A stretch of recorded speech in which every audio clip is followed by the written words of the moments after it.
YouTube channel viewers అందరికీ నమస్సుమంజలు తెలియజేస్తున్నానండి.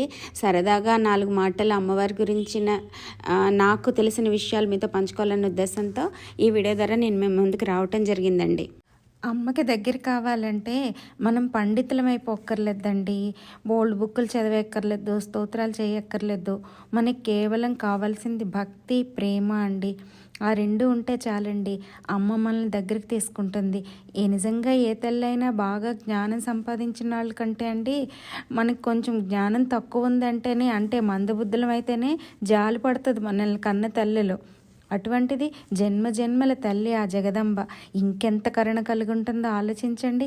మనం పూజించేటప్పుడు అండి ఆ రూపంలో అది ఫోటోనా లేకపోతే విగ్రహమా లేకపోతే మెటలా అని చూడకండి, అక్కడ అమ్ముంది అని నమ్మి ఆ తల్లిని మనం ఈ రోజుల్లో చేసే పూజలన్నీ బాహ్యంగా మనం అమ్మని ఎత్తుక్కుంటూ మొదలు పెడతాం కాబట్టి ఆ విగ్రహ రూపంలోనే అమ్మని భావించుకుంటూ అమ్మ అక్కడ ఉంటే ఏ విధంగా మీరు తల్లిని ఎలా చూసుకుంటారో, అమ్మకి ఆకలేస్తుంది, అమ్మకి చలేస్తుంది, అమ్మకి స్నానం చేయించాలి, ఈ ఉపచారాలన్నింటితో మొదలైన మన ఆధ్యాత్మిక ప్రయాణం అండి అమ్మ నామస్మరణతో పదే పదే అదే నామాన్ని జపించుతూ ఉండడం వల్లనే మనం జ్ఞానాన్ని సంపాదించుకోగలుగుతామండి.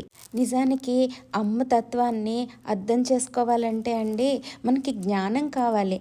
జ్ఞాన సంపార్జనలో మళ్ళీ మనకి ప్రతిబంధకం ఏంటంటే శరీరాభిమానం, నేను, ఈ శరీరం, ఈ రాగద్వేషాలు, ఇవన్నింటినీ వదిలించుకోవడానికి మంత్ర సాధనే ఏకైక మార్గం అండి. అందుకనే ఏదో ఒక నామాన్ని పట్టుకుని రాత్రి పగలు అని తేడా లేకుండా జపించగా మనం ఏ దేవత నామాన్ని పట్టుకున్నామో ఆ దేవత అనుగ్రహం కలిగి మనం మోక్ష మార్గం వైపు అడుగులు వేయటానికి మార్గం దొరుకుతుందండి. అందుకే మనం ఏ ఆశ్రమంలో ఉన్నామో ఆ ఆశ్రమ ధర్మాన్ని పాటిస్తూ అండి, గృహస్థాశ్రమంలో ఉన్న మనలాంటి వాళ్ళమంతా మన ధర్మాన్ని మనం ఆచరిస్తూ విరక్తి భావంతో ఉండాలండి. ఆ విరక్తి భావన మళ్ళీ అమ్మ నామస్మరణతోటే మనకి సాధ్యమవుతుందండి. అందుకని మనం పూజలు, స్తోత్రపారాయణలు, యాగాలు, యజ్ఞాలు, యాత్రలు ఎన్ని చేసినా కూడా మనకి జ్ఞానం మాత్రం అమ్మ అనుగ్రహంతో సాధ్యమవుతుందండి. ఆ అనుగ్రహం కూడా ఏ విధంగా అంటే మళ్ళీ నామస్మరణతోనే. అందుకనే ప్రతి అడుగు మనం వేసే ప్రతి మాట కూడా అమ్మకి నచ్చినట్లుగా ఉండాలనే విషయాన్ని గుర్తుంచుకోవాలండి. నామాన్ని పట్టుకోవాలి అంటే నేను నామం పట్టుకున్నాను అనుకుంటూ మధ్యలో మనసులోనేమో ఏవో కోరికలు పెట్టుకుని, లేకపోతే పక్కోడు పాడైపోవాలనో, లేకపోతే నేను ఇలా వెళ్ళిపోవాలనో, నేను ఇలా పైకి వెళ్ళిపోవాలనో, ఇలాంటి కోరికలతో మళ్ళీ నామజపం చేసినట్లయితే మన మార్గం వేరే అయిపోతుందండి. ఎప్పుడూ అమ్మని అర్థం చేసుకోవాలి. శ్రీ విద్యోపాసకులం అవ్వాలంటే మనకి కొన్ని లక్షణాలు ఖచ్చితంగా ఉండాలండి. దయ, జాలి, కరుణ, మన బాధ్యతలు, వీటన్నింటినీ అంటున్నట్టుగా ముట్టినట్టుగా నిస్వార్థంగా మనం పాటిస్తూ మనం మనసంతా అమ్మని నింపేసుకోవాలండి. అప్పుడు మాత్రమే అమ్మని చేరగలుగుతామండి. నిజానికండి అమ్మని చేరటానికి మనకి కొన్ని లక్షణాలు ఉండాలండి. ముఖ్యంగా మనలో ఈర్ష్యాసూయలు అస్సలు ఉండకూడదండి. నేనే బాగుండాలి అని అనుకోకూడదు, నా చుట్టూ ఉన్న వాళ్ళంతా బాగుండాలి. నేను అన్నది వదిలేసి మన చుట్టూ ఉన్న వాళ్ళు బాగుండాలి అని ఆలోచించినప్పుడు అండి మన బాగుని అమ్మ చూసుకుంటుందండి. ఈ సకల సృష్టి చరాచర జగత్తు అంతా అమ్మ అధీనంలో ఉండి అమ్మ కనుసన్నల్లోనే ప్రతి మనిషి ఊపిరి తీసుకోవాలన్నా కూడా మనం ఈరోజు ఏ పని చేస్తున్నా నేను చేస్తున్నామని అనుకోవద్దు. నాలో ఉన్న అమ్మ నాకు ఈ పని అప్పచెప్పి చెయ్యిస్తుంది అని భావించినప్పుడు అండి అది యజ్ఞం కింద సమానం అవుతుందండి. మనం చేస్తున్నట్టుగా మనం అనుకున్నట్లయితే పశువులకి మనకి తేడా లేకుండా పోతుంది. అందుకనే ప్రతి నిమిషం చేసే ప్రతి పని ఆత్మార్పణ అంటే అమ్మ వదిలేసి అమ్మ చేయిస్తున్న పని అని నేను భావిస్తూ ముందుకెళ్ళిన రోజు నేను అమ్మని చేరుకోగలుగుతాను. అప్పుడే నేను శ్రీ విద్యోపాసకురాలను అవుతానండి. నాలో అహంకారం, అహంకారాలన్నీ పెంచేసుకుని ఈర్ష్య అసూయలతో రవిలిపోతూ ఉన్నప్పుడు అండి అమ్మ భక్తురాలని చెప్పుకుంటే అది వ్యర్థమే అవుతుంది. అన్ని జన్మలెత్తినా కూడా మళ్ళీ మనం అమ్మని చేరుకోగలుగుతామో లేదో తెలియదు. కాబట్టి అవన్నీ వదిలించమని ఒక పక్క అమ్మని వేడుకుంటూ అమ్మనామాన్ని పట్టుకుని మనలో అవలక్షణాలని తొలగించుకుంటూ వెళ్తే అమ్మ ఏ నామం పట్టుకున్నామో ఆ మంత్ర అధిష్టాన దేవత మనకి తోడు వచ్చి మన లక్షణాలన్నీ తొలగించుకుంటూ వెళ్ళి మనకి మార్గమం సుగమం చేస్తుంది. కాబట్టి జాగ్రత్తగా ఉండాలండి అమ్మ భక్తులంతా. నిజానికి సంక్రాంతి వీడియో లేట్గా రిలీజ్ అవుతుంది అనుకుంటారేమో, చాలా వాల్యుబుల్ మ్యాటర్ తెలియచేయాలన్న ఉద్దేశంతో లేట్ అయినా సరే నెమ్మదిగా పోస్ట్ చేయాలి అని పోస్ట్ చేస్తున్నాను. ఈ సంవత్సరం మిస్ అయిన వాళ్ళు నెక్స్ట్ ఇయర్ చేసుకోవాల్సిన విధానం ఇంకొంత అవగాహనతో ముందుకెళ్తారన్న ఉద్దేశంతో నేను నాకు అనుభవంలోకి వచ్చిన విషయాలన్నీ మీకు తెలియచేయాలనుకుంటున్నానండి. నిజానికి సంక్రాంతి పండుగ రోజు కొన్ని స్పెషల్గా నాకు తెలిసిన విషయాలు చెప్పాలని అనుకున్న టైం సరిపోక వీడియోలు చేయటం అవ్వలేదు. ఎప్పటికైనా ఉపయోగపడతాయన్న ఉద్దేశంతో చెప్తున్నానండి. మన పెద్దలకి సంక్రాంతి రోజు భోజనాలు పెట్టాలా వద్దా, బతికుండగా పెడితే చాలు చనిపోయిన వాళ్ళకి అవసరమా అన్న వెర్షన్స్ కూడా ఈ మధ్య చాలా ఎక్కువగా నేను వినడం జరిగిందండి. దానికి సంబంధించిన నాకు అనుభవాలు మీతో పంచుకోవాలనుకుంటున్నా. నిజానికి మధురైలోనండి పండితుల వారి గురించి నేను చాలాసార్లు చెప్పాను. మీనాక్షమ్మ కథలు చెప్తున్నారు అశోక్ భట్టర్ గారని. నేను వారిని ఎందుకో క్యాజువల్గా చిన్న ప్రాబ్లమ్స్ కంటిన్యూస్గా ఉంటున్నాయి పండితుల వారికి అడిగాను. నాకు ఎందుకో పోవటం లేదు, ఎందుకని కంటిన్యూస్గా ఏదో ఒక సమస్య వస్తుంది, నేను అమ్మని ఇంతలా నమ్ముతాను కదా, అమ్మ మధుర మీనాక్షమ్మ దగ్గర కొంచెం నా పేరు గోత్రం చెప్పండి అని చెప్పేసి అడిగితే ఆయన ఒక నెంబర్ చెప్పమ్మా అని చెప్పేసి నన్ను అడిగారండి. కళ్ళు మూసుకుని 1 నుంచి 10 లోపు ఒక నెంబర్ చెప్పమంటే నేను చెప్పాను. వెంటనే ఆయన ఒక 10 నిమిషాలు నేను కాల్ చేస్తానని చెప్పి పెట్టేసి 10 నిమిషాల్లో కాల్ చేసండి నన్ను అడిగారు. మీ తరాల్లో మీ అత్తగారి వైపు కానీ మీ అమ్మగారి వైపు కానీ ఎవరో ఒక తరంలో 30 ఏళ్ల వయసు లోపల పెద్ద ఆవిడ ఒక ముత్తైదువ చనిపోయింది, ఆవిడకి మీరు ఎవరు తాంబూలం కూడా ఇవ్వటం లేదు, తాంబూలం ఇవ్వటం లేదని ఆవిడ శపిస్తుంది మీ కుటుంబాలని. మీ కుటుంబంలో అందుకే మీరు చేస్తున్న పూజల వల్ల మీరు అలా ఉన్నారు, కానీ నిజానికి చాలా కష్టపడే ఉద్దేశంతో ఆవిడ ఉన్నారని చెప్పేసి చెప్పారండి. నేను షాక్ అయిపోయాను. నిజానికి ఏం మాట్లాడుతున్నారు ఈయన అని చెప్పేసి, ఏమో ఎందుకైనా మంచిదని చెప్పి నేను మా మదర్ని, మా అమ్మమ్మ వాళ్ళని, మా నాన్నమ్మ వాళ్ళని అన్ని వైపులన కనుక్కున్నాను. నేను మన ఇంట్లో ఎవరు అలాగా యంగేజ్లో చనిపోలేదమ్మా అన్నారు. కరెక్ట్గా అప్పుడు మా అత్తగారు డాక్టర్ గారు వాళ్ళ మదరు మా దగ్గరే ఉన్నారు. ఈ నెల్లి ఆవిడని అడిగితే వాళ్ళ అత్తగారు 30 ఏళ్ల వయసులో ఒక డెలివరీ అయిన వెంటనే ఒక 6 మంత్స్లో ఏదో కంప్లైంట్ డెలివరీతో వస్తాయంట కదా, అలా చనిపోయారంటండి. ఆవిడ పేరు ఏంటి అంటే కనుక్కున్నాను, సూరమ్మ గారు అని చెప్పారు. అప్పుడు నాకు అర్థమైందండి, ఓహో మనం పెద్దలకి భోజనాలు పెట్టకపోవడం, తాంబూలాలు పెట్టకపోవడం ఇవన్నీ దోషాలా అని.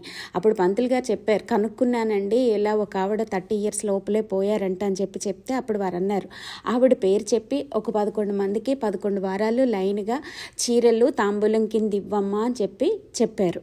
అది నేను చిన్న పరిహారం కింద పాటించి ఇక అప్పటి నుంచి ప్రతి నెల అమావాస్య తిథి వచ్చిన వెంటనే పెద్దలకి భోజనాలు పెట్టడం, ఆవిడతో పాటుగా ఇంకా మా అమ్మ వైపు ఈయన వైపు చనిపోయిన వాళ్ళందరి పేర్లు చెప్పి పంతులు గారిని పిలిచి నేను పెద్దలకి భోజనాలు పెట్టడం స్టార్ట్ చేశానండి.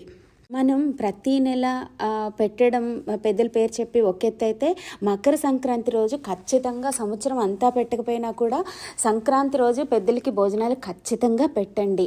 మన ఇంట్లో మన తల్లిదండ్రులు, తాత ముత్తాతలో లేకపోతే పెద్దవాళ్ళు ఎవరైనా సరే వాళ్ళు మనం పెట్టే మనం ఇచ్చే ఒక బ్రాహ్మణుడికో లేదంటే వాళ్ళ పేరు చెప్పి మనం ఇచ్చే ఒక వ్యక్తికో తీర్చిన ఆకలి వాళ్ళకి మంచి చేసి వాళ్ళకి పుణ్యగతులు ప్రాప్తించేటట్లు చేస్తుందని విషయం నాకు అర్థమైన దగ్గర నుంచి నేను ఖచ్చితంగా పాటిస్తూ, ఇలా పాటించిన వాళ్ళు ఎవరైనా ఉన్నా కూడా మన ఇంట్లో ఈ చిన్న ఈతి బాధలు, వైఫ్ అండ్ హస్బెండ్ కొట్టుకోవడాలో లేకపోతే పిల్లలతో సమస్యలో, పిల్లలు పుట్టకపోవటాలో లేదంటే పెళ్ళిళ్ళు అవ్వకపోవటాలో, ఇటువంటి చాలా సమస్యలకి కారణం మనం పెద్దల్ని, చనిపోయిన పెద్దవాళ్ళని పట్టించుకోకపోవడం అన్న విషయం నాకు బాగా అర్థమైంది. ఇందులో యాక్చువల్గా నీ ఇంటి విషయాలు మాకెందుకు చెప్తున్నావు అని అనుకోకుండా ఇందులో 2 విషయాలు మనం గమనించవచ్చండి. పెద్దలకి బ్రతుకున్నప్పుడు ఎంత అపురూపంగా చూసుకుంటామో, చనిపోయిన తర్వాత కూడా వాళ్ళ గుర్తులుగా మనం చేస్తే ఈరోజు రేపొద్దున మన పిల్లలు మనకి చేస్తారు అన్న విషయం గుర్తుంచుకొని జాగ్రత్తగా తెలియని వాళ్ళు చేస్తారు. నేను చెప్పేవి ఫాలో అవుతున్న వాళ్ళు చాలామందికి ఇంత వాల్యుబుల్ మ్యాటర్ ఉపయోగపడుతుందన్న ఉద్దేశంతో నేను మీకు తెలియచేస్తున్నానండి. దానికి తోడుగా 2 విషయాలు ఇందులో ఖచ్చితంగా గుర్తుంచుకోవాలండి. ఒకటి, పెద్దలకి భోజనాలు పెట్టాలి. 2, అసలు మధురైలో పండితుల వారండి ఏదైనా సమస్య చెప్తే ఒక నెంబర్ చెప్పి, అసలు మా ఇంట్లో డాక్టర్ గారికి కానీ వాళ్ళ అత్తగారి దృష్టిలో కూడా లేని విషయాన్ని, వాళ్ళ అమ్మగారి దృష్టిలో కూడా లేని విషయాన్ని సింపుల్గా వాళ్ళు చెప్పారు అంటే నేను చాలా ఆశ్చర్యం వేసిందండి. అంటే మనం జాతకాలు నమ్మాలా నమ్మొచ్చా అంటే, శాస్త్ర పరిజ్ఞానం లేని వాళ్ళంతా జాతకాలు తెలుసు అని చెప్పి తయారైపోయి నోటుకొచ్చినవి ఉజ్జాయింపుగానో లేదంటే ఊహించుకునో చెప్పేసిన వాళ్ళని కాకుండా సరి అయిన నాలెడ్జ్ ఉన్న వాళ్ళ దగ్గరికి వెళ్ళినట్లయితే మనకి పరిష్కారాలు దొరుకుతాయి అని నాకు అనిపించింది. నిజానికి మధురైలో నేను 2-3 చోట్ల కూడా ఇటువంటివి ఖచ్చితంగా చెప్తారని విన్నా. నాకైతే మధురై పండితుల వారి ద్వారా తెలిసిన విషయం వల్ల నాకు నమ్మకం కూడా ఏర్పడిందండి. జ్యోతిష్యం నమ్మాలా వద్దా అంటే ఖచ్చితంగా నమ్మాలి. అయితే మాత్రం పండితుల దగ్గర మాత్రమే, శాస్త్ర విజ్ఞానం తెలిసిన వాళ్ళ దగ్గరే తెలుసుకోండి అని చెప్పేసి నేను తెలియచేస్తున్నానండి.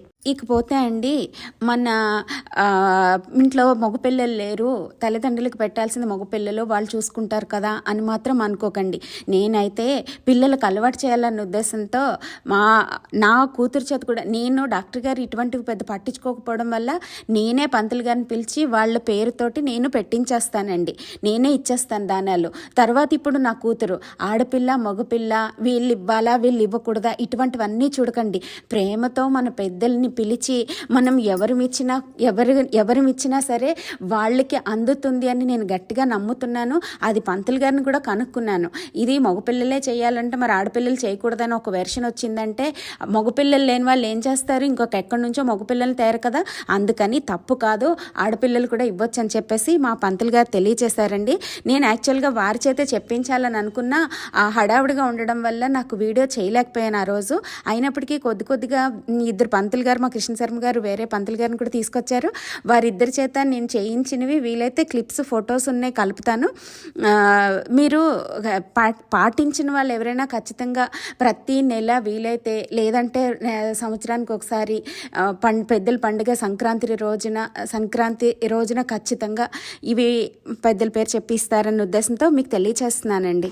నిజానికండి ఈ రోజుల్లో తల్లి తండ్రి పెద్దవాళ్ళు అయిపోయిన తర్వాత వాళ్ళతో మాట్లాడడానికి కూడా మనకి టైం సరిపోవట్లేదేమో అన్నంత దారుణమైన సిట్యుయేషన్స్లో చాలామంది పెద్దలు ఎన్ని విధాలుగా చెప్పినా కూడా తల్లిదండ్రులను తీసుకెళ్ళి ఓల్డేజ్ హోమ్లో జాయిన్ చేసేస్తున్నవి మనం చాలా చూస్తున్నాం. ఈ పరిస్థితికి కారణం ఈరోజు కోడలు ఇలా చేసింది అంటారు తప్పితే, ఆ అత్తగారు కోడలి కింద వచ్చినప్పుడు ఈవిడ్ని ఏ విధంగా రిసీవ్ చేసుకుందో అన్న విషయం మాత్రం ఎవరో ఆలోచించరు. ఎందుకంటే జాలి ఎటువైపు ఉందో, పెద్ద ఏజ్ ఇవన్నీ చూసి మాట్లాడేస్తున్నారు. ఈ పరిస్థితిని మార్చాల్సిన బాధ్యత కూడా మన మహిళల మీదే ఎక్కువ ఉంది అని చెప్పేసి నేను నమ్ముతానండి. ఎందుకంటే ఈరోజు మన ఇంటికి వచ్చి కోడల్ని మనం జాగ్రత్తగా చూసుకున్నట్లయితే రేపొద్దున్న మనం పెద్ద అయిపోయిన తర్వాత ఆ కోడలు మనకి తిండి పెట్టడమే కాదు, మనం చనిపోయిన తర్వాత మనకు కావలసిన పనులన్నీ చేస్తుంది. ఇంకొకటి, ఈ సందర్భంగా మోక్షం సాధించేస్తామని నమ్మకం ఉన్న వాళ్ళైతే వెళ్ళిపోతాం కాబట్టి వాళ్ళకి నిష్ఠగానే బ్రతుకుతారు కాబట్టి వాళ్ళకి ఏవీ చెప్పాల్సిన అవసరం కూడా ఉండదు. లేకుండా నార్మల్గా బ్రతుకుతున్న వాళ్ళకి నేను చెప్పే మాటలు ఏమైనా ఉపయోగపడతాయి. ఎందుకంటే అండి, ఈరోజు మనం చేసిన ప్రతి పని ఎఫెక్ట్ మనం ఈ జన్మలో కొంతవరకు అయినా చూడాల్సిన పరిస్థితి వస్తుందేమో అని కొన్ని ఇన్సిడెంట్స్ని బట్టి అనిపిస్తుంది. నేను యాక్చువల్గా మనం గత జన్మలో చేసినవి ఈ జన్మలో అనుభవిస్తామంటాం కదా, కానీ ఈ జన్మలో మనం ఎంత జాగ్రత్తగానో మన వయసులో ఉన్నప్పుడు మన పిల్లల్ని చూసుకుంటే రేపు వయసు అయిపోయిన తర్వాత మన పిల్లలు మనల్ని చూసుకుంటారు అని కొంచెం జ్ఞాపకం ఉంచుకుంటే చాలా మంచిది అని చెప్పేసి నాకు అనిపిస్తుందండి.